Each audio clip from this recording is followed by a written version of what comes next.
இந்த திராவிட மாடல் அரசு ஆட்சி பொறுப்பேற்று வெறும் 365 நாட்ல இந்து மதத்திற்கு நாங்கள் தான் பாதுகாவலன் அப்படின்னு ஊரை ஏமாத்திக்கிட்டு இருந்த கூட்டம் ஆக்கிரமித்து வச்சிருந்த பல்வேறு அறநிலையத்துறைகளுக்கு சொந்தமான நிலம், கட்டடம், மன என ரூபாய் கிட்டத்தட்ட 2344 கோடி ரூபாய் மதிப்புள்ள சொத்துக்களை மீட்டு எடுத்திருக்கிறது இதே திரு சேகர்பாபு அவர்களுடைய தலைமையில் இருக்கக்கூடிய இந்து அறநிலையத்துறை.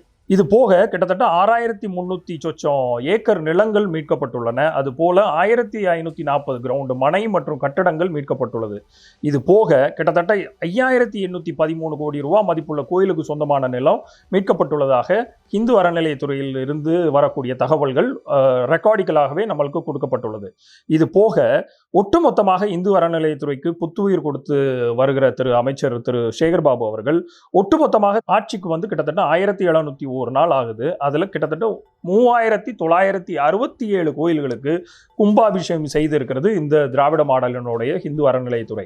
இதே இந்து அறநிலையத்துறையே இதே திராவிட மாடல் அரசை தான் வந்து இவர்கள் இந்துக்களுக்கு எதிரான ஒட்டுமொத்தமான தமிழகத்தினுடைய இந்துக்களுக்கு எதிரான ஒரு அமைச்சராகவும் அரசாங்கமாக இருக்கிறதாக கட்டமைக்க முயல்கிறார்கள்.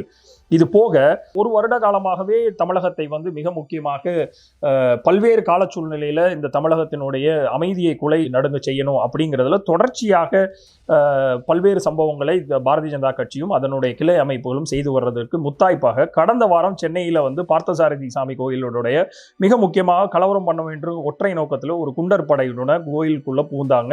அன்றைய மாநிலத்தினுடைய தலைவர், பாஜகவினுடைய மாநில தலைவராக இருந்தவர்கள், அதையும் அங்கேயே திரு சேகர்பாபு அவர்கள் முறையடித்ததாக பல காணொளிகள் நம்மளுக்கு வந்ததை பார்த்தோம்.